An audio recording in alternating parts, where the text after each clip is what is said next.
नमस्कार। आज हम जरा बिहार की हवाई उड़ान योजनाओं पर नजर डालेंगे।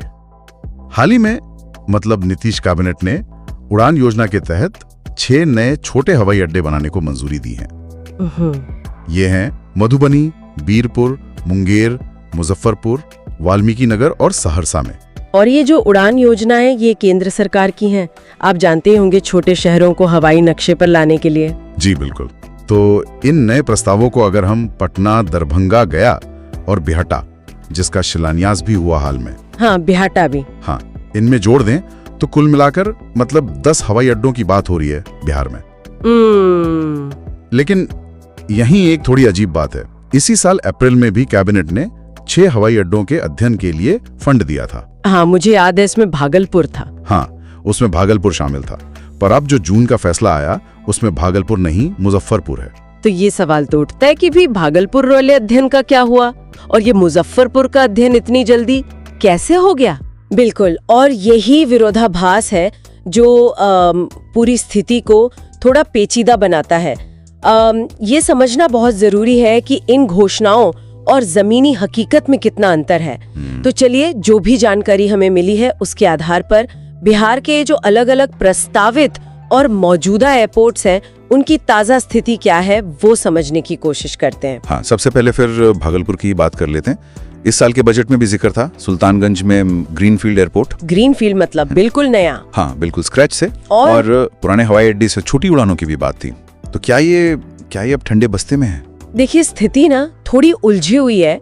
एक तरफ तो फरवरी में एक IAS अधिकारी ने कहा था कि सर्वे टीम आएगी ग्रीनफील्ड एयरपोर्ट के लिए। अच्छा। लेकिन दूसरी तरफ जब RTI डाली गई, मतलब सूचना के अधिकार के तहत पूछा गया, तो सिविल एविएशन मंत्रालय का जवाब आया कि उन्हें बिहार सरकार से भागलपुर एयरपोर्ट का कोई प्रस्ताव मिला ही नहीं है। अरे ये कैसे?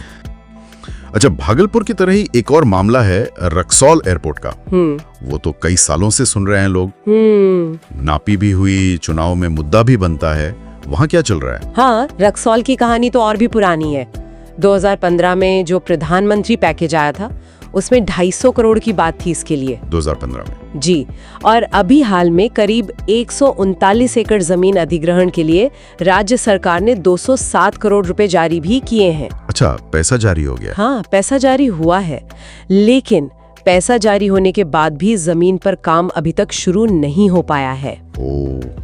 दावा जरूर किया जा रहा है कि 2026 तक उड़ानें शुरू हो जाएंगी, पर मौजूदा हालात देखकर ये थोड़ा महत्वाकांक्षी लगता है, सच कहूं तो। ये बात समझ नहीं आई। पैसे जारी हो गए पर काम शुरू नहीं हुआ। क्या जमीन अधिग्रहण में ही कोई पेच फंसा हुआ है या कोई और वजह? देखिए, जमीन अधिग्रहण तो अक्सर ही ऐसी बड़ी परियोजनाओं में एक चुनौती होता है। उसमें मुआवजे का मसला होता है, कानूनी प्रक्रियाएं होती हैं। रक्सौल के मामले में कोई एक स्पष्ट कारण तो सामने नहीं आया है, लेकिन ये देरी एक आम पैटर्न की तरफ इशारा जरूर करती है। सही कहा। अच्छा, चलिए अब राजगीर इंटरनेशनल एयरपोर्ट पर आते हैं। चुनाव से ठीक पहले से मंजूरी मिली थी, बजट में भी नाम था। हाँ, राजगीर। वहाँ सिलाओ के पास करीब 900 एकड़ जमीन चिन्हित की गई है और वहाँ आम रजिस्ट्री पर रोक भी लगी है जमीन की। योजना है इसे ब्राउनफील्ड एयरपोर्ट की तरह विकसित करने की। ब्राउनफील्ड मतलब जहां पहले से कोई हवाई पट्टी या थोड़ा बहुत इंफ्रास्ट्रक्चर हो, उसी को इस्तेमाल करके उसे बेहतर और बड़ा बनाना। अच्छा, समझा। लेकिन यहाँ भी काम आगे बढ़ता नहीं दिख रहा है। सुनने में आ रहा है कि जो मुआवजा प्रस्तावित है करीब 2 लाख रुपए प्रति कट्ठा, वो बाजार के रेट से काफी कम है, ऐसा कहा जा रहा है। तो शायद इसी वजह से किसान विरोध कर रहे हैं और मामला अटका हुआ है। तो ये मुआवजे वाला एंगल यहाँ भी है। ठीक है। अच्छा, केंद्रीय बजट में एक और नाम सुना था, सोनपुर। उसका क्या अपडेट है? सोनपुर का प्रस्ताव बिहार सरकार ने प्री बजट मीटिंग में रखा था। केंद्र ने उसे बजट में शामिल कर लिया। ये काफी बड़ा प्रोजेक्ट लगता है। इसके लिए 1200 एकड़ जमीन चाहिए होगी। 1200 एकड़? जी। लेकिन अभी तक इसके लिए जमीन चिन्हित नहीं हुई है और काम कब शुरू होगा इसकी भी कोई तारीख तय नहीं है। ये तो अभी बहुत ही शुरुआती स्टेज में है। ज्यादातर घोषणाएं ही हैं अभी। इतनी सारी अटकी हुई योजनाओं के बीच क्या कोई ऐसा एयरपोर्ट भी है जहां वाकई काम चल रहा हो? कुछ उम्मीद? हाँ, एक अच्छी खबर है पूर्णिया से। अच्छा। वहाँ एयरपोर्ट का काम वाकई तेजी से चल रहा है। ऐसी उम्मीद है कि शायद 15 अगस्त तक वहाँ से उड़ानें शुरू हो जाएं। अरे वाह, ये तो बढ़िया खबर है। हाँ, हालांकि मानसून की बारिश का असर पड़ सकता है काम पर, लेकिन रफ्तार अच्छी है।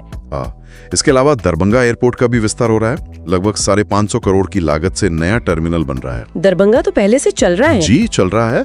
अब ये नया टर्मिनल बनने से ये अंतर्राष्ट्रीय एयरपोर्ट बन जाएगा और इसकी क्षमता भी बढ़ेगी। चलिए, कम से कम 2 जगह तो तेजी दिख रही है, पूर्णिया और दरभंगा। और राजधानी पटना एयरपोर्ट का क्या हाल है? वहाँ तो नया टर्मिनल बन भी गया है ना? पटना एयरपोर्ट, हाँ, नए टर्मिनल के साथ अब इंटरनेशनल उड़ानों के लिए तैयार तो है, पर वहाँ रनवे को लेकर जो चिंताएं थीं। हाँ, वो रनवे की लंबाई का मुद्दा। बिल्कुल, वो चिंताएं पुरानी हैं और अभी भी बनी हुई हैं। अभी हाल में अहमदाबाद में जो विमान दुर्घटना हुई, हाँ, सुना था। उसके बाद पटना रनवे के विस्तार की जरूरत पर फिर से जोर दिया जा रहा है। अब देखना होगा कि इस बार वो जमीन अधिग्रहण वाली बाधाएं पार होती हैं या नहीं, और विस्तार हो पाता है या नहीं। ये तो एक पुरानी समस्या है पटना की।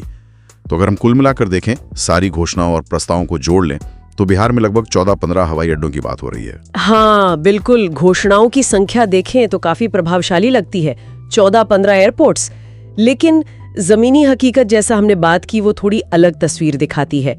कहीं जमीन अधिग्रहण का मसला है, कहीं सरकारी विभागों में तालमेल की कमी लग रही है, कहीं मुआवजे पर विवाद है, तो कहीं बस काम शुरू होने का इंतजार ही हो रहा है। और तो और पटना जैसे जो चालू एयरपोर्ट है, वहां भी रनवे सुरक्षा जैसे बुनियादी मुद्दे अभी तक बने हुए हैं। सही कहा।